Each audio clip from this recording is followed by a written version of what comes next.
बिस्मिल्लाहिर्रहमानिर्रहीम। अस्सलाम वालेकुम जी। Sufiyan Gill tractor point YouTube channel तो जी दोस्तों। बलारस MTZ50 मॉडल हैगा जी 1981 का। यदि इन्होंने थोड़ी जी आर्टिशन की है जी, मॉडिफिकेशन ये हुई है जी। दो गल्लां जी, एक तो इन्होंने जोड़े फ्रंट टायर ये नवे पाए आ वो दसने आ जी। दूसरे नंबर पर जोड़ा जी 81 मॉडल ट्रैक्टर है तो ये 99 मॉडल का इन्होंने ना जोड़ा जी वो इंजन रखा जी। 99 मॉडल का जी रूसी का। तो आप दिखाते हैं जी रूसी में बेसिकली तुहानू पता हर बंदे जी पंप इनलाइन ही आता जी, प्लंजर पंप जोड़ा आप बोलते हैं। बाकी पिछले टायर ये पुराने हैं जी। हुण इन्होंने नवे पाए आ टायर। पैंथर के टायर आ जी 750-20 के टायर आ जी। आप दिखा दें जी 750-20 के टायर आ जी। पैंथर के पाए आ जी इन्होंने जैनवन जी। 5-4 दिन होए आ जी लिया के इन्होंने आप पाए आ जी फैसलाबादों। तो ये ट्राले ते ट्रैक्टर चलता जी। 1981 का मॉडल आ तो 99 मॉडल इन्होंने विच इंजन रखे आ जी।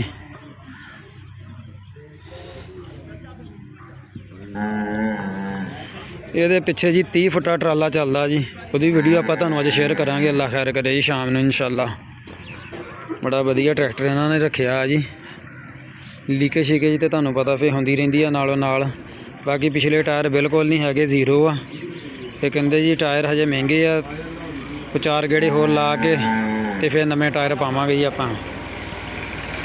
बाकी ये पिछे टैंकी है जी बैक ते तुसीं देख सकते हैं जी।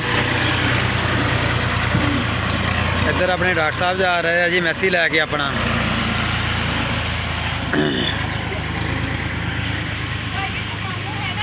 जट का तुसीं ट्रैक्टर देखो जी, अपने शिंदो बाई का ट्रैक्टर है जी। शिंदे जट का जी बड़ा साम के रखा जी।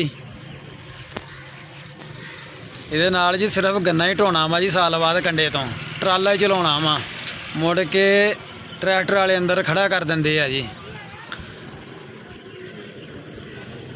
शटर दे अंदर खड़ा कर देंगे जी। मुड़ के साल बाद ही इन्होंने कढ़ना होंदा वा ते सिर्फ गन्ना ढोण ले। अज शाम ने इन्हें ट्राला लैके जाना जी। वो वीडियो आप तुहाडे नाल शेयर करांगे जी। अल्लाह खैर करे।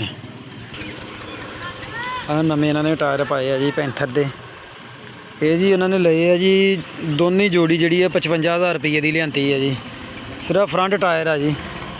तो बैक टायरों का इन्होंने पता किया जी। दोनों जोड़े जी बरीक टायरों का पता किया जी। ये इन्होंने मिले पता किया जी रेट का, तो कह रहे 3 लाख रुपए के टायर आ जी। ये फ्रंट साइड तो तुसीं इहदी लुक देख लो जी किहो जी है